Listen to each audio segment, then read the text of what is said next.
There is no such thing as a perfect trade, but there is such a thing as a perfect entry. The difference between the two is discipline. Most traders spend their lives searching for the magic setup, the one chart pattern or signal that guarantees profit. But the truth is, the market doesn't reward those who look for certainty, it rewards those who prepare for probability. The so-called perfect entry point isn't found in luck or secrets. It's earned through patience, timing, and the ability to act only when the odds are lined up in your favor. Over my years in speculation, I learned that the real skill isn't in predicting direction, it's in waiting for confirmation. The best trades never shout, they whisper.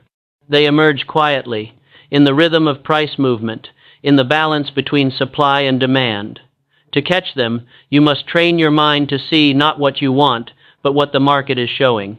Most traders fail because they act too soon. They want to make money now. They convince themselves the move has already begun, that they must jump in before it's too late. But haste is the death of judgment.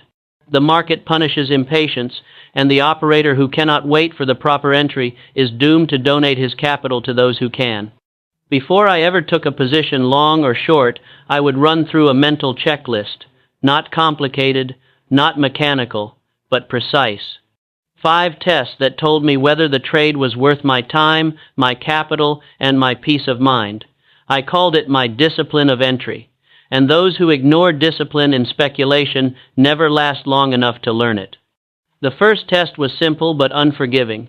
Is the market confirming my idea, or am I trying to predict it? This question saved me more times than I can count. Early in my career, I would often act on intuition, trying to be the first in on a move. I believed that cleverness could beat confirmation. I'd buy at what I thought was the bottom or short what looked like the top, convinced that being early meant being right. But the market doesn't reward early, it rewards correct. Being early and being wrong are often the same thing. Over time, I learned that the price action itself tells you when to act. When a stock breaks through resistance on heavy volume, or when it refuses to decline on bad news, that's confirmation. That's the market's voice saying, the tide has turned. Until that happens, it's all guessing. A trader who buys before confirmation is no better than a gambler betting on a hunch. The best entries come after proof, not before it. The second test was this. Is the general market supporting my position? I never traded in isolation. The tape of one stock might whisper something, but the broader market shouted the truth. I learned early that you can't fight the tide. You may catch a counter-trend move here and there, but the real money, the big, sustained profits come when you trade with the market, not against it. When the market was bullish, I'd look for stocks that were strong, leading the advance, breaking out ahead of the averages. When the market was bearish, I'd look for weakness stocks that couldn't rally even on good days. You see, the general market acts as the wind behind your sails or the weight against your back. If you try to go against it, you exhaust yourself. If you align with it, you move effortlessly. I made one of my greatest fortunes by understanding this principle during a panic. The market was collapsing, and instead of trying to catch falling knives, I waited. I let the panic exhaust itself. Then, as the first signs of strength appeared, as volume expanded and prices stopped falling on bad news, I entered. The recovery that followed was violent, and those who had the patience to wait for confirmation profited beyond measure. The third test, I asked myself, what is my risk and where is my exit? Most traders never think about the exit when they enter. They see the potential reward, never the possible ruin. But risk comes first. Always. I never took a trade without knowing exactly how much I was willing to lose if I was wrong. I'd set my stop before entering, and once the trade was on, I wouldn't move it farther away, no matter how tempting it was. I remember one particular stock that looked perfect. The setup was clean, the trend strong. I entered, confident. But within an hour, it reversed. My stop was hit. Every instinct screamed at me to hold on, to give it a little more room, but I cut it. Later that day, it fell another 10 points. That small loss saved me a disaster. That's what risk management does. It keeps you in the game long enough to catch the next opportunity. The perfect entry isn't just about getting in at the right moment, it's about having a defined exit when you're wrong. Without that, even the best entry will turn into the worst experience. The fourth test is the stock acting as it should after I enter. The moment you take a position, the market begins to test your conviction. A good trade behaves right from the start. If I bought a stock and it immediately sagged, I took that as a warning. If it hesitated, refused to follow through, or showed weakness while the general market was strong, that meant my timing was off, or worse, my judgment. A winning trade should confirm your decision. It should show strength, not hesitation. It should make you feel secure, not anxious. If I found myself watching a position nervously, praying for it to move in my favor, that was a sign I'd made a mistake. The best trades rarely make you nervous, they make you calm. This test saved me countless times from being trapped in false moves. Many traders think patience means holding a bad trade longer. It doesn't. Patience means waiting for the right conditions to appear before entering. Once you're in, patience becomes obedience to the market, not your ego. And the fifth test, the most important of all, am I entering because of logic or emotion? This question cuts to the heart of trading psychology. Most traders act from emotion, fear of missing out, greed for quick gains, desperation to recover losses. But emotion is the enemy of consistency. If a trade doesn't make logical sense, if it's not supported by evidence, timing, and structure, then it's not a trade, it's a hope. And hope is a costly habit. I remember once, after a series of small losses, I became restless. I felt I had to make back what I'd lost. I took a trade that didn't meet my criteria, no confirmation, weak volume, no alignment with the general market. I told myself it was just a small position, that it would be fine.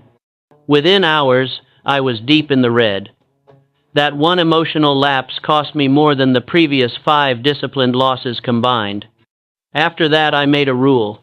If I felt emotional, angry, anxious, or euphoric, I would stop trading. The best entries come from clarity, not emotion.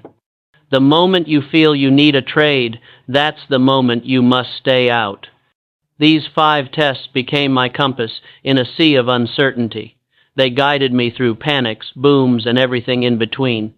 They reminded me that the market is not a mystery to solve, it's a mirror reflecting your discipline or lack of it. Every trade is a test of character, disguised as a test of strategy. The perfect entry point is never obvious. It's quiet. It's found in the stillness between greed and fear. When your analysis, timing, and emotion are in balance, the entry appears naturally, almost effortlessly. You don't chase it, you recognize it. Let me tell you something about patience. Most traders treat waiting as a waste of time. I treated it as an investment. While others were burning capital on mediocre setups, I was studying the tape, waiting for the one clear signal. The longer I waited, the clearer the move became. The clearer the move, the less risk I needed to take. I've sat in cash for weeks, sometimes months, doing nothing. People would ask, "Aren't you missing opportunities?" I'd smile and say, "No, I'm avoiding mistakes. The market will always offer another trade, but your capital will not always offer another chance." If I had to summarize the art of the perfect entry, I'd say this: wait for confirmation, align with the market, define your risk, observe the behavior after entry, and keep emotion out. These are the 5 pillars that separate professionals from gamblers. They sound simple, but simplicity is deceptive. They demand discipline, and discipline demands humility. Every great trader I've known shared the same trait: they waited for their pitch. They didn't swing at every opportunity. They waited for the market to present a trade so obvious, so strong, that it felt almost effortless to act. That's the essence of the perfect entry, effortlessness born from preparation. When I was younger, I thought trading was about prediction. I'd spend hours trying to guess where prices would go next. But as I grew older, I realized it was never about guessing, it was about reacting correctly. The perfect entry isn't the first tick of a move, it's the moment the market confirms your thesis and invites you in. The market doesn't reward those who want action, it rewards those who want precision. Every mistake I ever made began with impatience. Every fortune I ever made began with waiting. There's a rhythm to markets, a cycle of accumulation and distribution, greed and fear, silence and noise. The perfect entry lies in sensing that rhythm, not forcing it. You can't make the market move before it's ready. You can only prepare yourself to act when it does. I've seen men ruin themselves by chasing trades that didn't pass even one of these tests. They convinced themselves they could outsmart the process. But the market punishes arrogance faster than ignorance. Discipline isn't optional, it's survival. The beauty of the perfect entry is that it feels calm. There's no rush, no anxiety, no need to prove anything. You act because the evidence is undeniable, not because your emotions demand relief. When you enter at the right time, you can sit comfortably, letting the market work for you instead of against you. Patience, alignment, risk control, observation, logic 5, tests 5 safeguards, 5 truths that have not changed in 100 years and will not change in 100 more. Because they're not about technology or indicators, they're about human nature. Every trader must decide whether to act from impulse or discipline. One path leads to ruin, the other to mastery. The perfect entry point is not a price on a chart, it's a state of mind. It's when you've silenced the noise, trusted your preparation, and moved with the market instead of against it. In this business, you don't get paid for activity, you get paid for accuracy. Learn to wait for the trades that meet your tests, and you'll find that the market rewards those who do less, not more. The crowd is always rushing. The professional is always watching. And when that moment comes, when all 5 tests align, when the tape confirms your conviction, when the market breathes in your direction, act without hesitation, because that's what you've been waiting for. That's your perfect entry. Everything else is just noise.